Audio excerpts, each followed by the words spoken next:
Good evening. It is 6 o'clock, and I will call our board meeting to order. Let's begin with a pledge of allegiance. Please stand.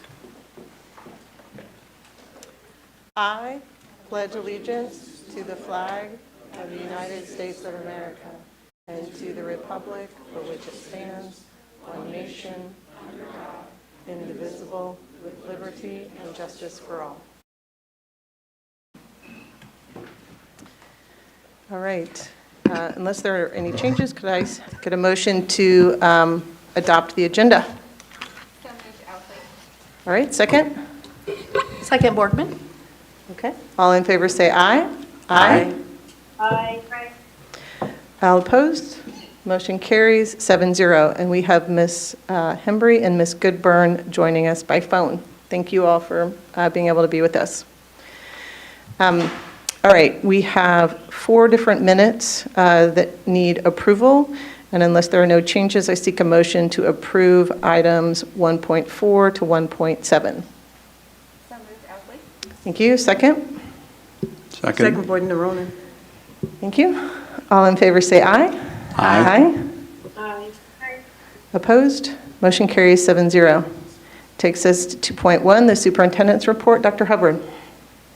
Yes, thank you, President Sinclair. First of all, I'd like to welcome Sherry Dumoulin to the table, Chief of Special Education. She'll be joining the cabinet this year, so we're excited to have her join us. So welcome, Sherry.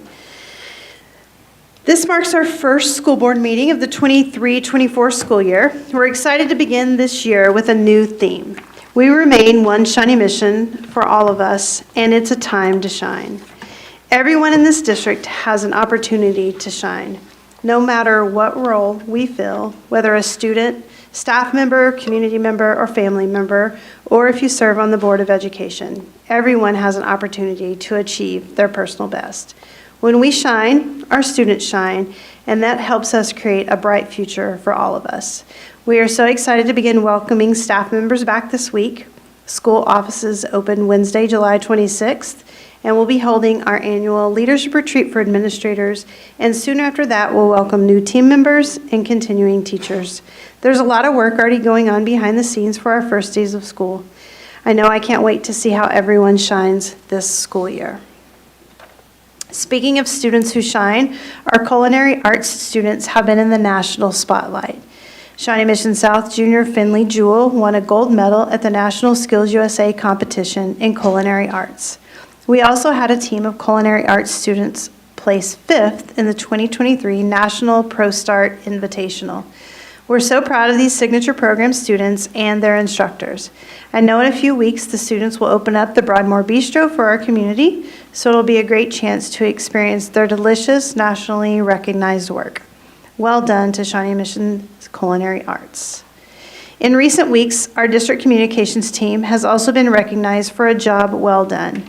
The team was recognized by the Kansas School Public Relations Association for their work on a video featuring My Blue Angels flight, Read Across SMSD, and the Inside magazine.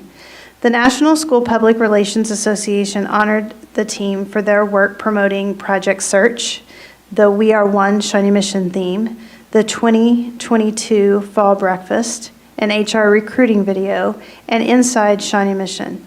Congratulations to the Shawnee Mission Communications team.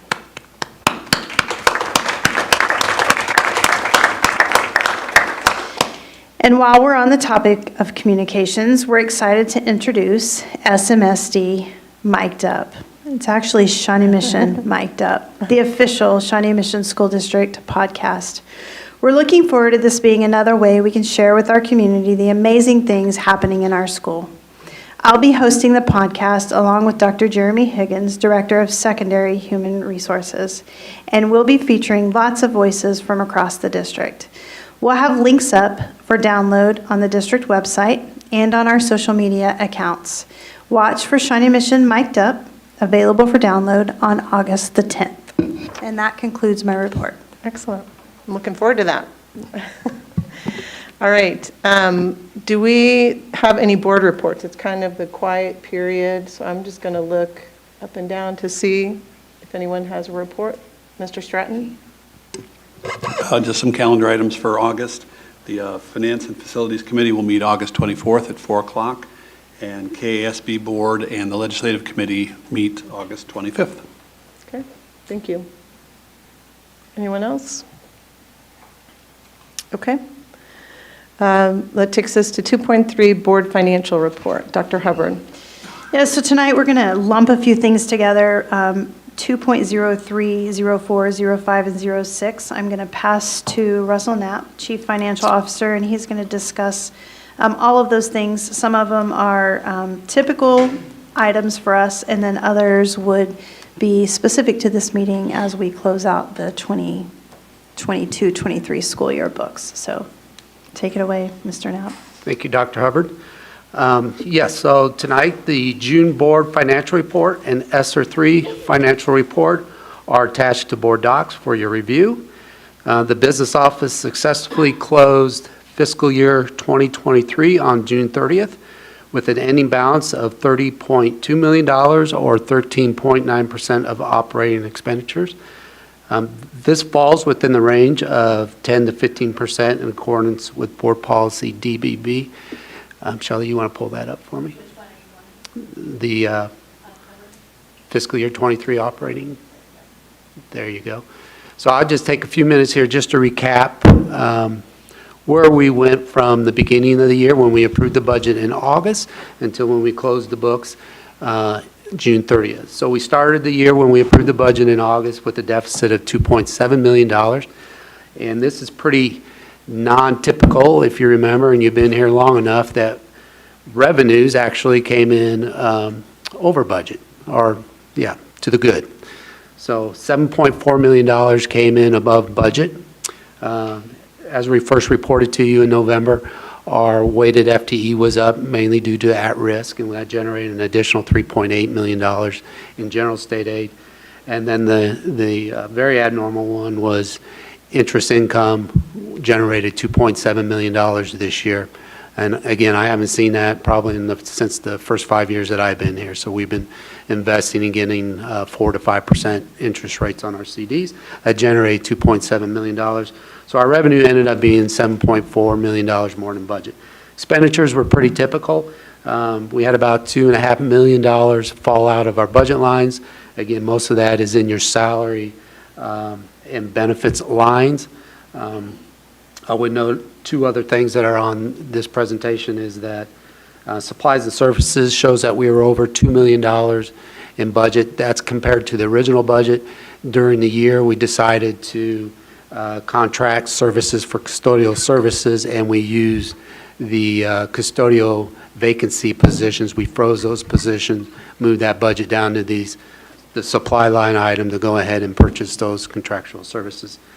And then the other one is we mentioned at our last board meeting, we decided to increase our workers' comp reserve balance to an even $3 million.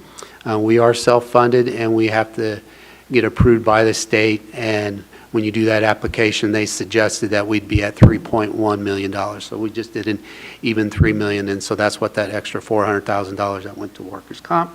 So overall, we surplus $7.2 million for the year, and again, that left us at a $30.2 million ending fund balance in our operating funds. The other one is the unencumbered cash balance report. We report that to you on June 30th, and we also submit that to the state. Thank you, Shelley.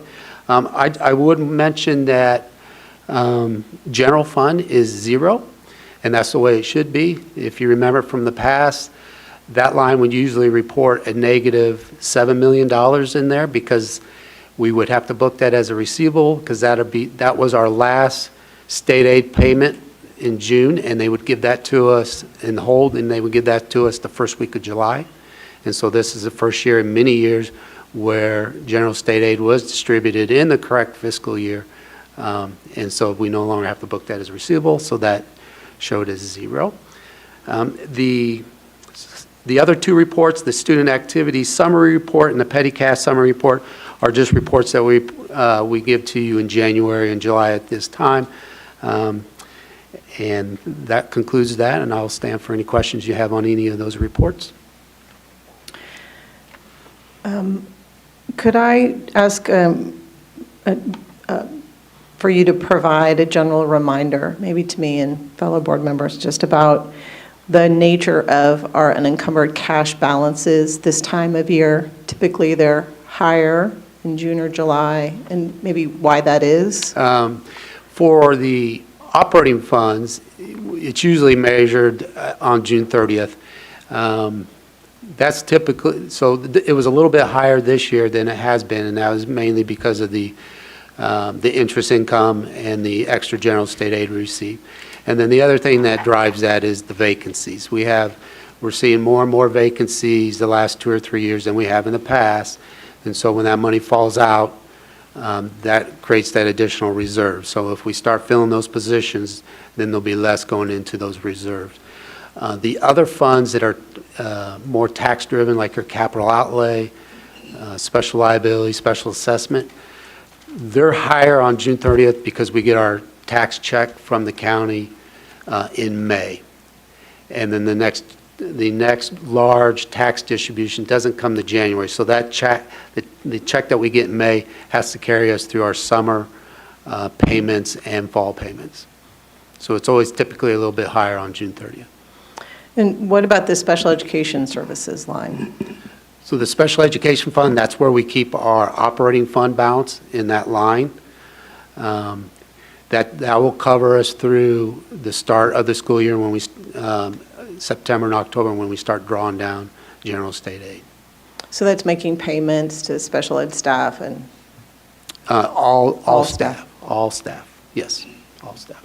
okay. Thank you. Any other questions? Okay. Thank you very much. Oh, I'm sorry. I thought you, Mr. Shawnee. The unique situation of being able to generate interest income, is that because of our general operating cash is earning interest, or is it and because of the uniqueness of the bond cycle too? This cash, or this interest income that I'm talking about tonight is not bond related. So the bond interest, we are generating close to about $5 million there, and that will stay in the construction funds. So this is our idle cash. So we do repurchase agreements overnight. So each night it gets pulled out, invested, and back into the account the next morning. That generates interest. And then we do cash flows all year long. And any time when we think we can pull money and invest in a CD, we'll do that. And we'll try to push it as long as we can to get the better interest rate. Thank you. Okay. Thank you. All right, so that brings us to our first discussion item, correct? Item 3.1, Human Resources, the Substitute Services. So yes, we have Dr. Schumacher and Dr. Higgins here from our HR team. And Dr. Higgins, I'm going to turn the mic to you to introduce our guest. Yeah, absolutely. I'll forward everything. So, Dr. Hubbard, Dr. Gilhaas, members of the board, thank you for allowing us to be here tonight. The presentation and information presented to you tonight will focus specifically on HR goal number 1, our department goal that focuses on surrounding each student with the best possible teachers that we can. One aspect of providing students with the best teacher requires us to look at the part of our operation that exists when our certified teachers have to be absent, and the substitute teachers that step into our classrooms on a daily basis fill a critical role within our system. And so we want to spend a little bit of time tonight discussing this. So I want to start by talking about our partnership with Kelly Education. With us this evening, we do have 2 representatives from Kelly Education. Mr. Keith Elliott, who is seated over there. He is the Senior Director of Client Services. And then also with me at the podium is Sari Krutzkamp. She is our dedicated Shawnee Mission Account Manager. Shawnee Mission and Kelly have had a partnership since 2017, and within this partnership, Kelly Education handles all aspects of our substitute teacher program. They are responsible for recruiting, hiring, onboarding all substitute teachers within the Shawnee Mission School District. They handle the daily fulfillment of sub jobs. They handle the engagement of their subs, getting them into the classrooms. They're responsible for payment of those subs, offering any incentive programs. Our subs are employees of Kelly Education, and obviously there's a lot of stuff that goes into that and a lot of work behind the scenes that we don't see or even manage. Kelly Education provides daily and long-term subs for our classroom teachers, librarians, and nurses, and additionally they provide the building subs that we currently have in place in all of our buildings. One thing that I really want to stress is that this truly is a collaborative partnership that exists between Shawnee Mission and Kelly Education. I remember last summer during this presentation saying the same thing. Last summer, Kelly enhanced this partnership by providing the district with a dedicated account manager, Sari. And I can't tell you how beneficial this has been, primarily because it allows continuous conversations between the HR team and the Kelly Education team on a number of different topics related to the service that they provide us. Sari's going to talk a little bit more here in a moment about her role as account manager, but I can't stress enough again how vitally important she is to our team. So with her coming on as the account manager, with increased recruitment efforts by Kelly Education and by the commitments that the board made to increase sub-pay last summer, we had hoped that these things would all increase the substitute fill rate. Last summer, we asked the board to make a commitment to our subs by increasing pay rates, which you guys all agreed to do. And our sub rates are very competitive within the Johnson County School District area, which we believe will allow us to continue to attract the sub pool that we need to serve our district. So let's look at some data from last year, 22-23, to see if these efforts were truly successful or not. This first table shows a historical comparison over the last 5 school years.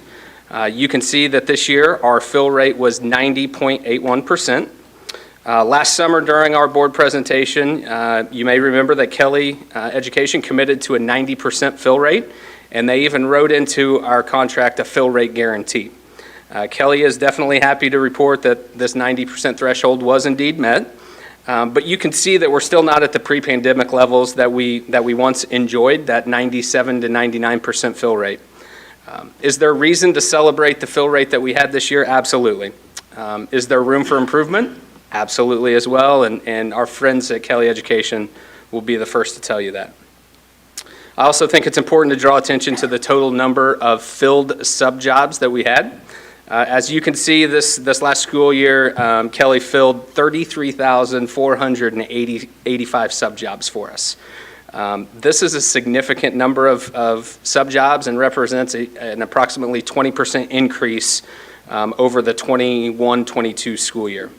If you look all the way back to the 18-19 school year, that 22-23 school year has seen us grow by approximately 40% in the number of total filled jobs when it comes to our subs. Obviously, our professional employees have access to temporary leave and can use those days as they need. However, as an HR department, we are continually looking at these numbers, having conversations about the causes for this increase and ways that we can bring that number back down. This year, through the IBB process and in partnership with NEA Shawnee Mission, there was an agreement to increase the buyback rate for our temporary leave from $50 a day to $75 a day. And we'll be very curious to see if this increased buyback rate, what impact it will have on the number of absences that our professional staff takes, and thus the number of filled jobs that Kelly does. Another point, or another item to point out on the chart is the number of active substitute teachers. The number of active subs in the pool is a fine line to walk, as you don't want to have too many subs that there's not enough work for them to be able to do, but also you don't want to have too few where they can't fill the jobs that are needed. Sari is going to talk a little bit more in a minute about the sub pool and the ways that Kelly Education continues to find that right balance within the sub pool and how they engage with that sub pool.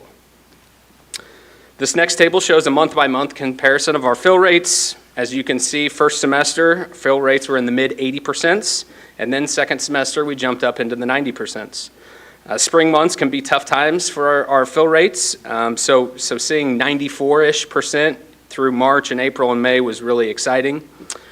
During second semester last year, we were able to maintain a 90% plus fill rate every day, with the exception of 2 Fridays, which is a pretty cool thing to celebrate.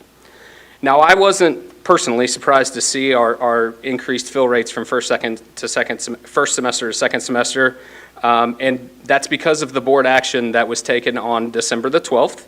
If you recall, at that meeting, we had 2 proposals that we believed if they were approved would impact the fill rates. And as you can see from that data, those board actions definitely did have an impact.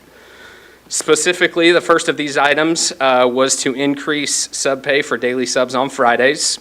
This was intended to increase fill rates specifically on Friday because that's the day of the week with the lowest fill rate. During semester 1 last year, 82% of Friday's jobs were filled. After we increased the pay by $20 on Fridays, that increased to 92% for second semester.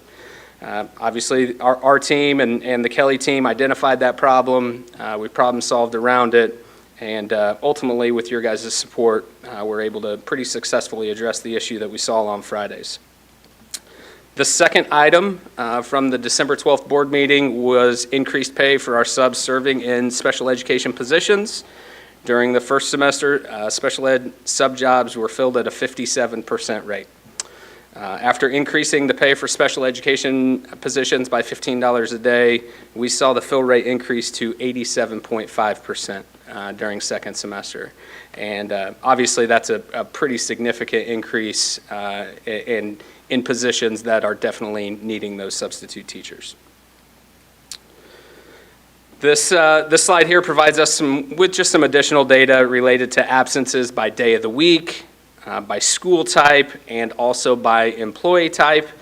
A couple of things jump out. Number one, you can see that Fridays are still the toughest day on our sub pool. Obviously, we have a high number of absences those days, but also getting all of those covered continues to be a challenge. Additionally, you will see that we had a little bit of a struggle with sub-nurses, and that's been over the last couple of years. We do have a plan that we've put together for this employee group moving into the 23-24 school year that we will talk more about here in a little bit. And at this point, I'm going to turn the mic over to Sari and allow her to spend some time talking about our sub pool and the ways that she, as our dedicated manager, engages with them. So. Good evening. Thank you for allowing me to speak tonight. It's nice to see you guys. So last year we started the school year with 434 substitute teachers. Throughout the course of the school year, the Kelly Education Recruiting and Onboarding Team conducted 412 interviews. 353 of those attended orientation. 297 went into onboarding, and 238 of those were hired. We ended the school year with 551 substitute teachers working, which was a net increase of 59 subs over the prior school year. All of our substitute staff qualify for vision, dental, health, and life benefits. They also qualify for a number of corporate discounts, from shopping discounts to discounted rates on cell phone plans. All talent have access to our Kelly Learning Center, where there are a number of educational modules. Those range anywhere from classroom management, special education, lesson planning, and whatnot, just to educate themselves to improve in their job performance. We also partner with a number of college and trade centers where our talent can further their education at discounted rates to obtain specialized training and degrees. Looking ahead into the 23-24 school year, I'd like to continue to grow our substitute pool to get back into that 650 range that you guys saw in the pre-pandemic days. So I will continue to monitor absences in Shawnee Mission to decipher an acceptable amount of subs that you will need to maintain a 91% plus fill rate. So I always watch those numbers, and I just kind of determine where I feel like we need to be in order to keep those jobs filled. There is a fine line of having too many subs versus the right amount. If you have too many subs in your sub pool, your substitute teachers start going to the neighboring districts to find work. So we want to make sure we can keep them busy and be able to fill the jobs here without them leaving to go elsewhere. So I'm still continuing to look at the numbers and communicating with our recruiting and onboarding team to make sure we hire enough people to start the school year. It's vital that we have an acceptable amount of subs to start the year while we continue to build our sub pool. The Kelly Education Recruiting and Onboarding Team attend a number of events throughout the school year, or throughout the year in general, to get our presence out there and our need known. We will have recruiting tables in all of the schools at their back-to-school nights. Their building subs will be there to answer any questions in regards to becoming a sub in Shawnee Mission. I have hosted 2 recruiting events here at the Center for Academic Achievement over the summer. Both were successful and will add a number of subs to the Shawnee Mission sub pool. I have also distributed a number of flyers around the Shawnee Mission community over the summer, and I will be distributing yard signs to each school as we get closer to the school year. Add small window clings with a QR code to the front door buildings where people can just scan that code and fill out an application if they would like to be a substitute teacher. Kelly Education Recruiting and Onboarding Team hosts a virtual Wednesday and walk-in Wednesday each month as well as we reach out to our Missouri. We have reached out to our Missouri sub pool to see if anybody would be interested in substitute teaching in Shawnee Mission. Several of them say they want to, they just have to get their Kansas sub license, so we're just kind of waiting on some of those people too. And then on top of that, we have different job search sites that we're on, social media sites, and internet search engines that we post jobs on. Throughout the course of the school year, Kelly Education held a number of incentive programs to encourage our substitute staff to work as many days as they could. We held drawings for prizes the day after the Super Bowl, the week of the Chiefs parade, the NFL draft, and a number of those subs received some great prizes. During the months of March and April, we held weekly drawings for all of our subs who worked at least 4 days a week. There were 2 winners in each district every week and a grand prize winner every month. So I hand-delivered the majority of those prizes to our subs while they were working in Shawnee Mission buildings. It was a great opportunity to connect with my talent, as well as just to get into the Shawnee Mission buildings and meet some of those building administrators and their staff. There are a few I wasn't able to deliver as their prizes were larger. They had, somebody took a luggage set, we had a gas grill, some movie projectors. I wasn't gonna lug those into the school buildings, so. Okay, so this slide here just shows a few pictures of me with my subs in the buildings on the prize delivery day. So it was really fun just to put a name with a face. I got a lot of hugs. I even received some Rain Benninghoven swag as a thank you for helping them with increased fill rates last year, so that was kind of fun. All right, so for the next school year, we have increased the size of our fulfillment team by adding 10 people back in February. We will continue to add to that staff if we start to see higher hold times and increased call volumes. Over the last year, new leadership took over our recruiting and onboarding team. They're really focused on increasing our advertising within the local markets. We attended a few more events this last year over the previous year, as well as invested in bus advertisements across the city. Kelly Education has expanded their benefit offering for all talent. As mentioned previously, we have given subs the opportunity to add on health benefits and reduce tuition costs for those interested in continuing their education. As we move into the 2023-2024 school year, we want to continue to improve sub fill rates. So Kelly Education plans to continue to invest in the fulfillment team. We continue to recruit in a variety of ways, and we'll continue to look at their benefit offerings to make being a sub more enticing. Thank you, Sari. So, and obviously in addition to that, from a district perspective, we are recommending a couple of changes to the Exhibit A, which is an action item for you all later this evening. We are recommending an increase in pay rate for our nurse subs and also continuing the increased pay rate for our SPED positions. Additionally, we will be increasing the number of building subs to help support our special education programs across the district. So with those things being said, let's take a look at our rates renewal. This slide shows the Exhibit A that was in place at the end of the school year and the recommended changes. The complete Exhibit A is available to you and will, as I mentioned, be an action item later this evening. We are recommending an increase in pay for our nurse subs. You can see that in yellow there. Kelly Education has had a difficult time filling nurse sub jobs for us in the past, and we believe this increased pay brings us more in line with what the market is showing. Additionally, we will be removing para-educators level 1 and 2 from Exhibit A. A significant amount of work and resources has gone into our classified pay structures over the past 6 months, as you guys know. We feel that it's important to give those changes an opportunity to work. We are also removing the Friday pay from Exhibit A. We know that this incentive works and can come back to it during the 23-24 school year if we need to, but we feel that it's important to start the school year off by not offering that incentive. The markup rate for the emergency building subs is increasing, as the previous markup was a promotional rate that had expired. This markup on the emergency building subs now matches the markup on our other building subs. Finally, rates for long-term daily subs and building subs are not changing from last year.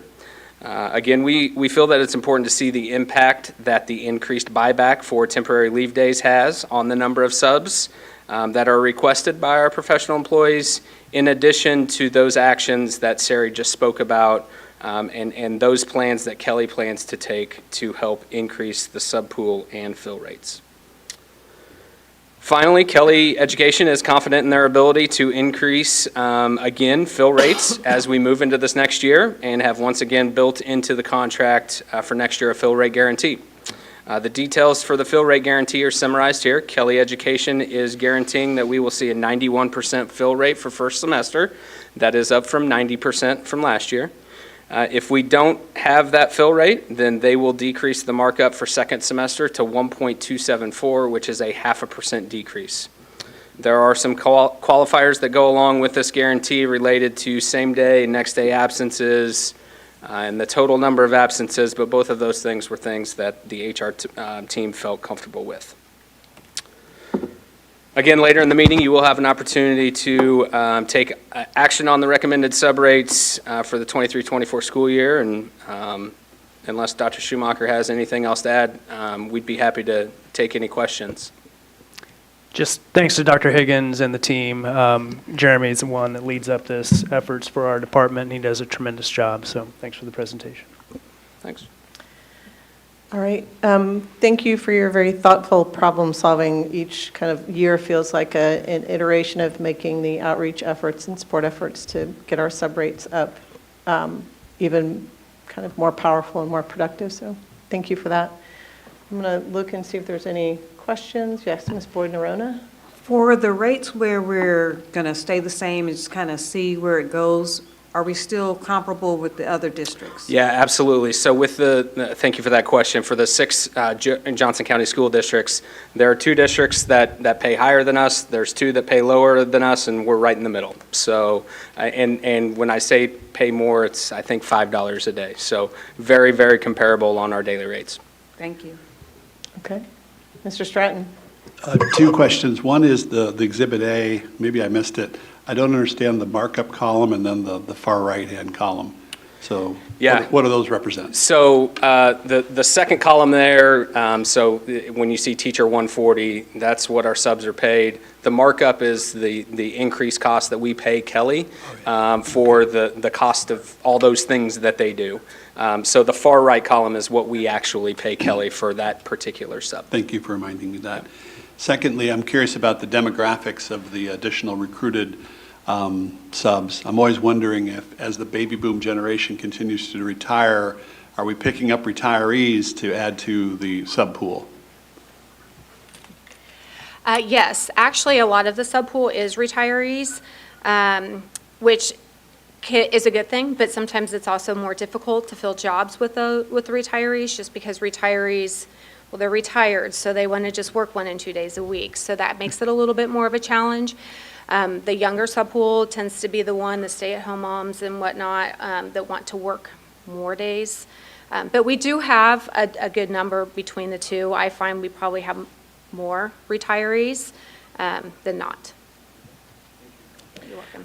I'm going to take a minute and see from Ms. Goodburn and Ms. Hembreed calling in. Do either of you have questions? I have one question, Mrs. Sarah. Okay. And it's just out of curiosity. On Exhibit A, the nurses, they show an hourly rate versus a daily rate. Why is that?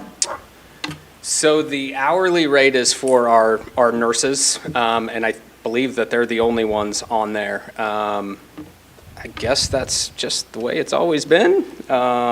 Keith, Sari, maybe Keith can speak to that? Yeah, we've always done the teachers on a daily rate. We do hourly for the positions like clerical or paraprofessionals, nurses. Each of those positions has always been paid hourly in this area. So occasionally in some states they have some laws that will make that work a little bit different. But in Kansas, we've always run it that way. It can be looked at differently. It can be put together as a daily rate if you prefer. Okay. Was there another question? Thank you. Okay. Not for me. No, thank you. Okay. Okay. I'm sorry, yeah.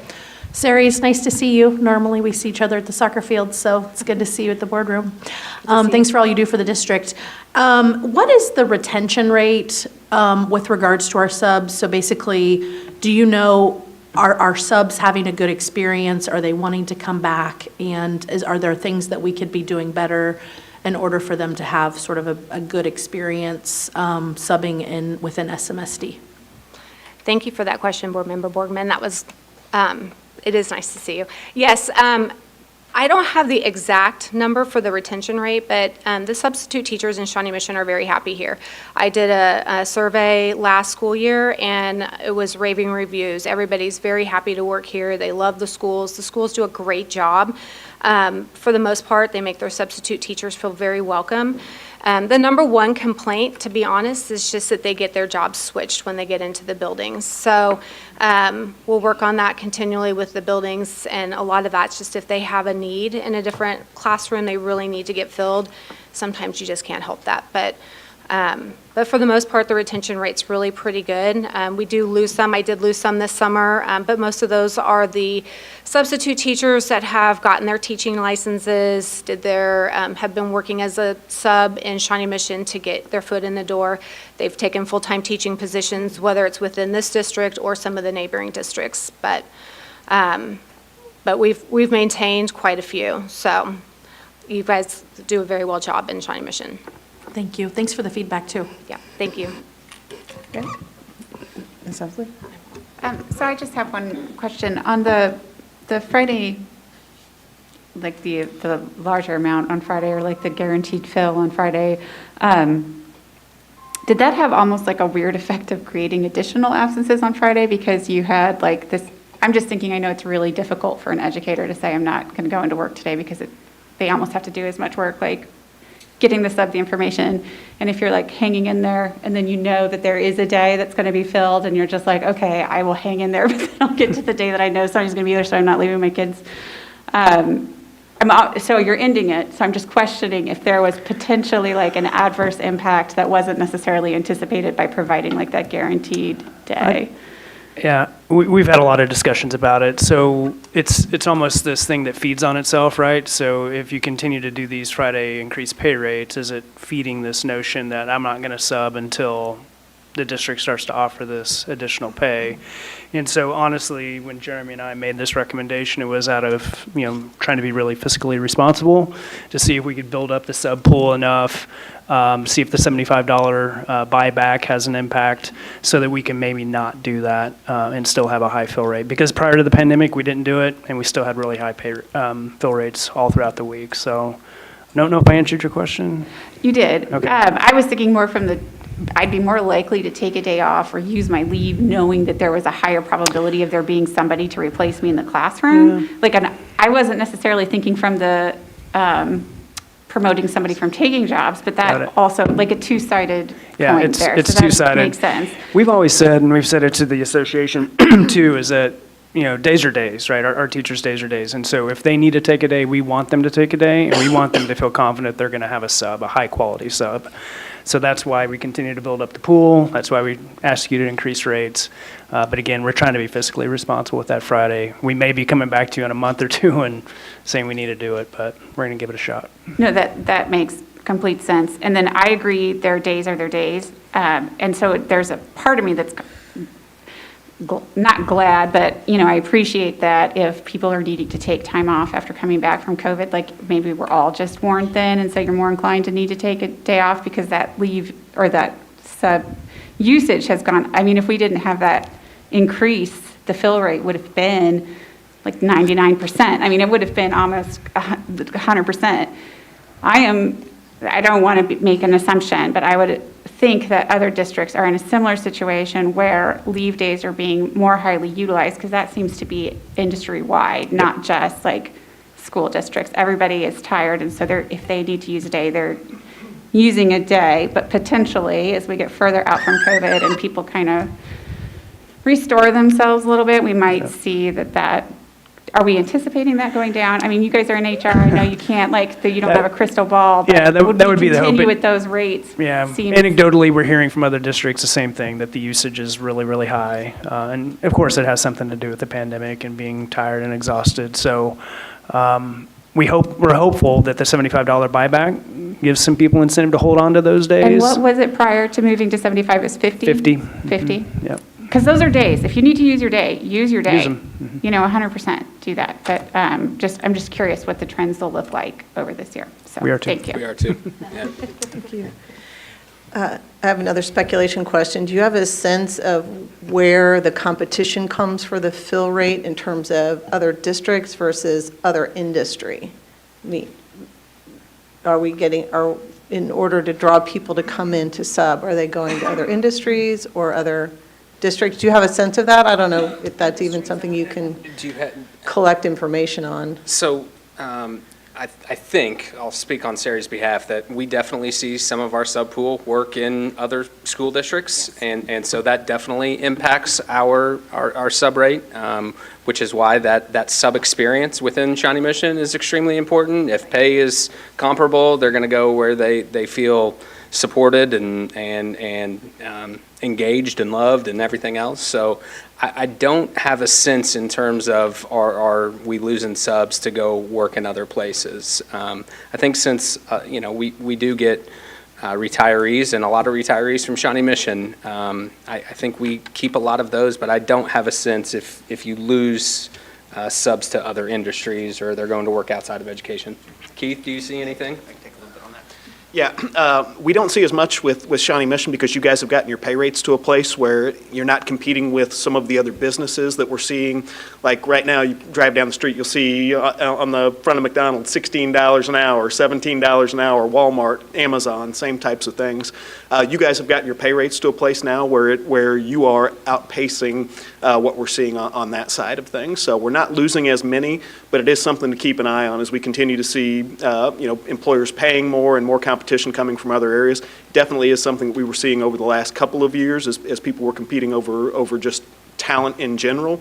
And also to the fact that, it was mentioned a little bit earlier, retirees. If we looked back, maybe 10 years ago, the majority of our pools were made up of retirees, but as needs have continued to go up, and we talked a little bit about that being exacerbated by the pandemic a little bit, we've had to reach deeper in and pull out, folks that have to be trained to be substitute teachers. So we're putting them through training. They're not the retired folks. So some of those folks don't have the commitment to education that maybe some of those other folks that we had before did. So we're not seeing as much of it now because it seems to have leveled out a little bit. And again, the pay rates are in a better space now. All right.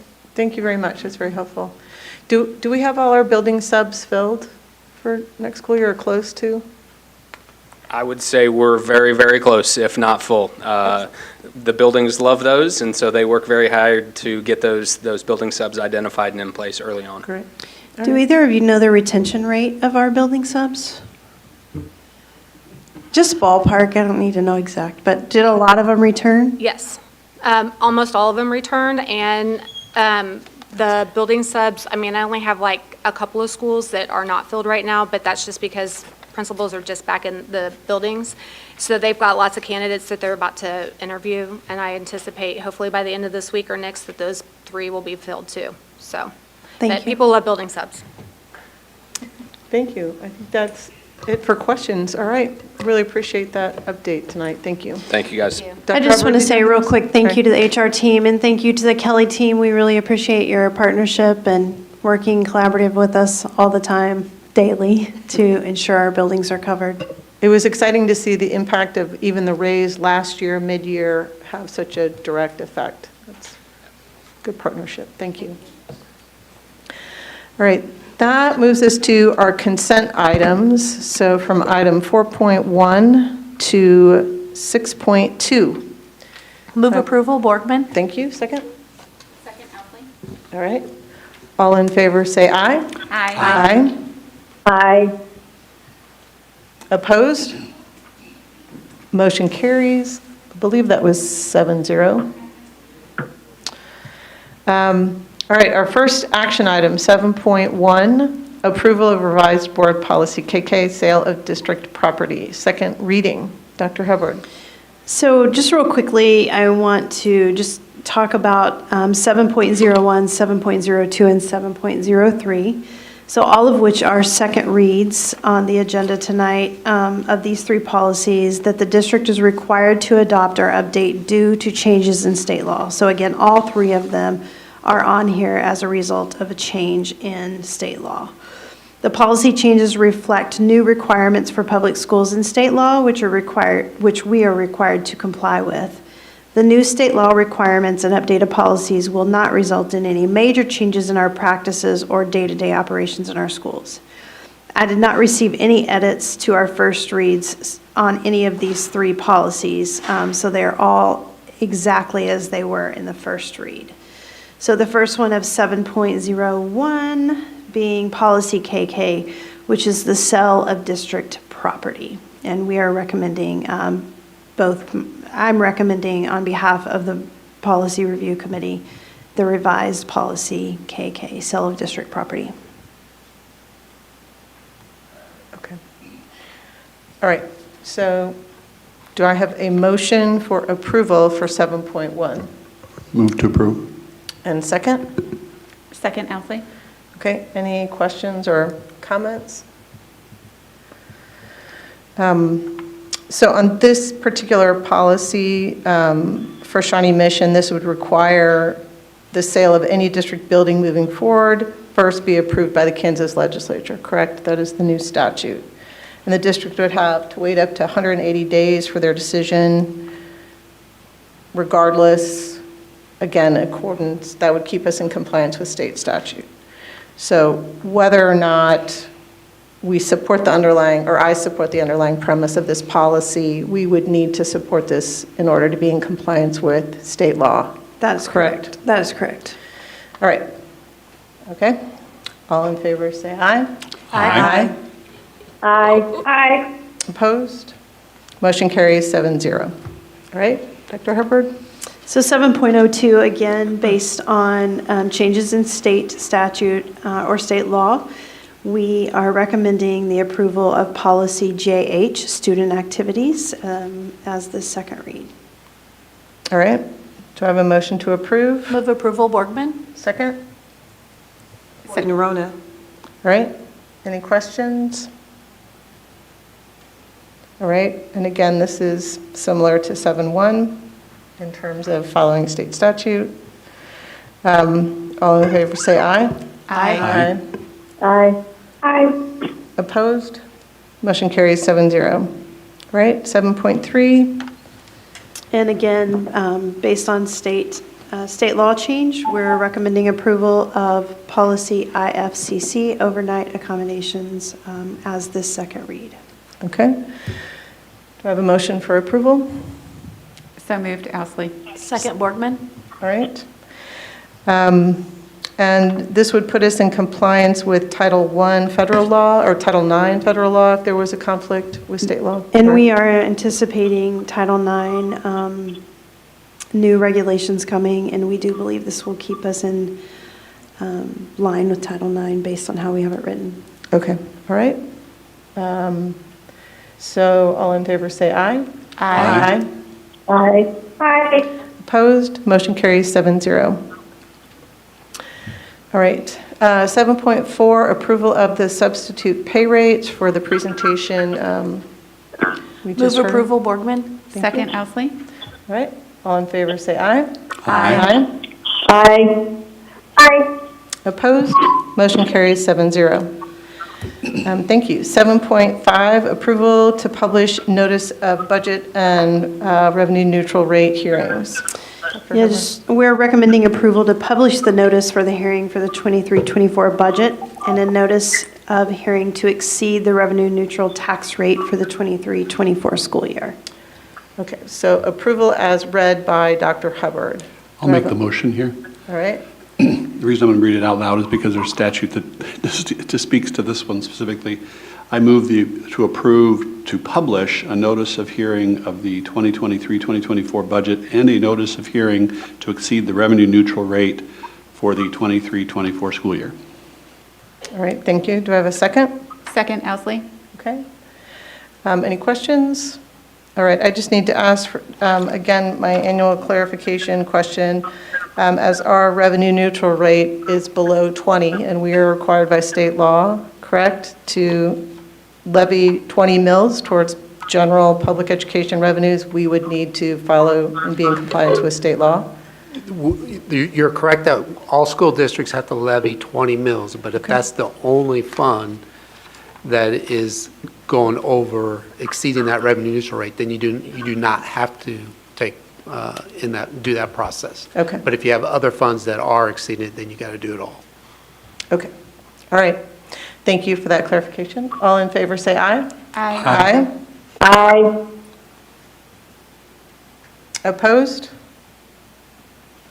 I think that is a 6-0 vote. Item. I said, Oh. did you hear me? Good, sir? I said yes. Okay. All right. So that's 7-0. Sorry. Thank you. Uh-huh. All right. Item 7.6, data center equipment purchase for the purpose of disaster preparedness. So we're recommending approval of the purchase of a data center router, firewall, and switchgear equipment from CDW. It's a planned capital outlay expenditure under the district's technology refresh plan, as well as a part of the district's disaster preparedness planning. This is an equipment and associated license purchase totaling of $755,010. All right. And backup in case of power outage. Yes? Absolutely. All right. Do I have a motion for approval? So moved, Boyd and Rona. Thank you. Second? Second, Borgman. Thank you. All in favor say aye. Aye. She's going to make sure you I heard know. that time. Was there two?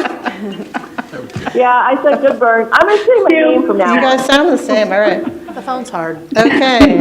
I'll take that Sorry. as a 7-0. 7-0. Okay. Thank you.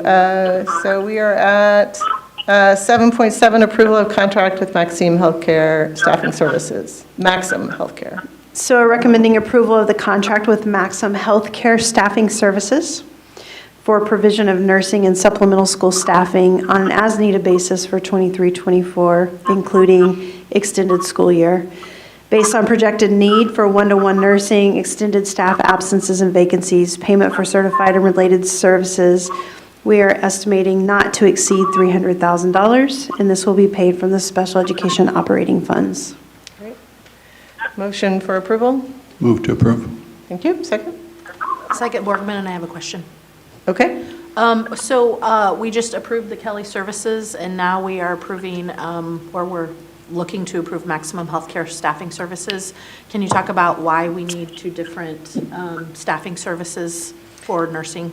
So this is specific to special education, where, and what we're talking about in the Kelly was for our daily school nurses.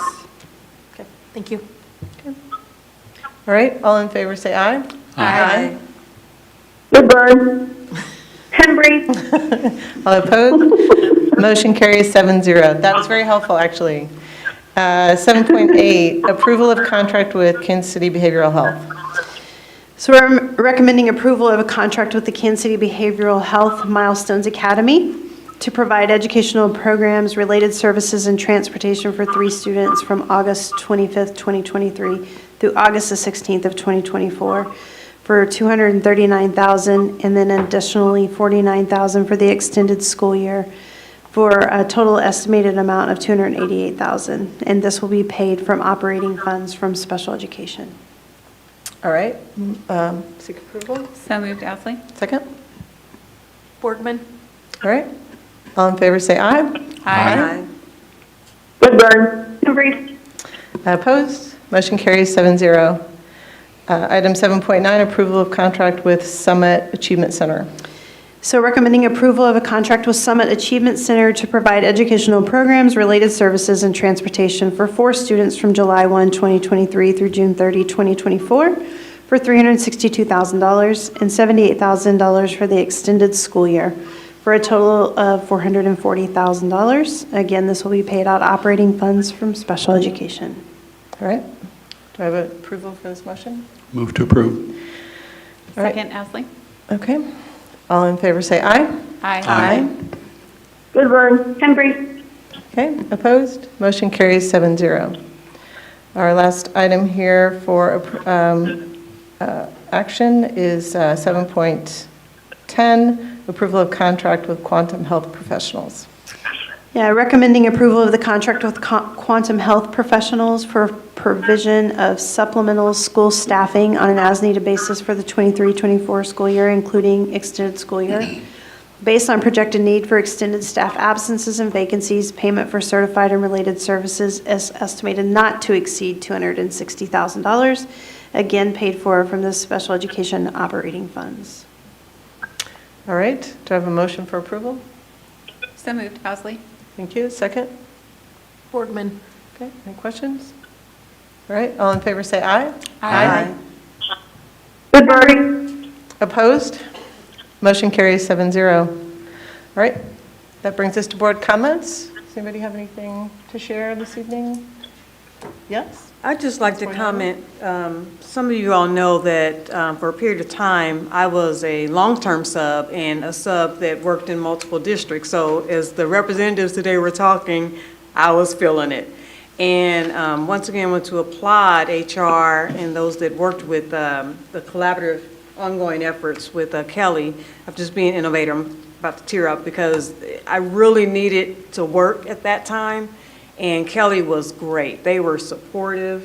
They found me, like I said, I ended up with a long-term sub position, and because of that community at the school, they're still near and dear to my heart. So when I always like when Kelly comes and we talk about how collaborative, as our superintendent said, that we are ongoing with them, that does my heart good. Thank you. Yep, Ms. Borgman? Just with the storm, I know that we had a lot of power outages to deal with, and I know that a lot of you stepped up to help and make sure that, you know, we were doing everything we could to keep our community cool and to, you know, really just meet the needs of our community and our schools. So thank you, because I know it was a long weekend, and you had your own families to worry about. So really appreciate all of the help that you guys did. So thanks. All right. There is a primary coming up for some folks who live in the SMSD. So just, you know, go to the Johnson County election website and check and see if you are one of those. For local municipal For elections. local municipal elections, the primary is coming up. So just in case you're about to go out of town, just make sure you can cast your ballot. August 1st, and I think early voting started, did it not? I believe that it has, yes. So you can just go in and do it really quick before you go out of town. Yeah, all right. Can I make one final comment? Yes, please. I should have put this in my superintendent report, but I didn't really think about it until I read all of these action items out loud. But I think this is, tonight's agenda is a great example of why we have this desperate need to fully fund special education in the state of Kansas. Just leave it at that. Yes. Yes, that is. All right. This concludes our board meeting, and see you all again August 14th. Thank you. Thank you. Thank you both for joining us. Bye. Bye.